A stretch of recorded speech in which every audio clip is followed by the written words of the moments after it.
vengimas visais būdais mokėti mokesčius, pirmas dalykas, antras dalykas piknaudžiavimas savo tarnybinę padėtį.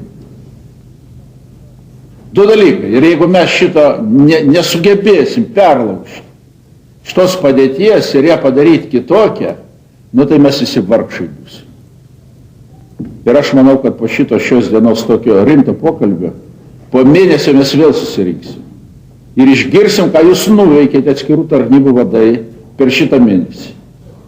Tonomis gabenamas spiritas į Lietuvą, pardavinėjamas kur nori Lietuvoje, už litrą spirito 10 litrų. Pilna. Tai iš kur jis atsiranda, ką jis iš dangaus nukrenta šitas spiritas? Upeliais teka. Iš kur jis atsiranda Lietuvoje? Kur mūsų policija yra? Argi absoliučiai niekas nieko nemato?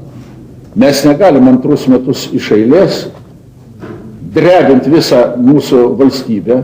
400 tūkstančių žmonių gauna atlyginimus iš biudžeto. Jūs taip pat visi čia sėdintys. Ir aš taip pat. Ir štai tie 400 tūkstančių žmonių turi gauti atlyginimus.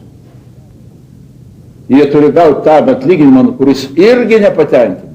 A kur pensininkai, a kur sodra, mokesčių mokėjimas, o lygiai greta ir draudimo fondą, socialinio draudimo. Mes šiandien pensijų niekaip negalim padidinti. Didžiausias nepasitenkinimas žmonių.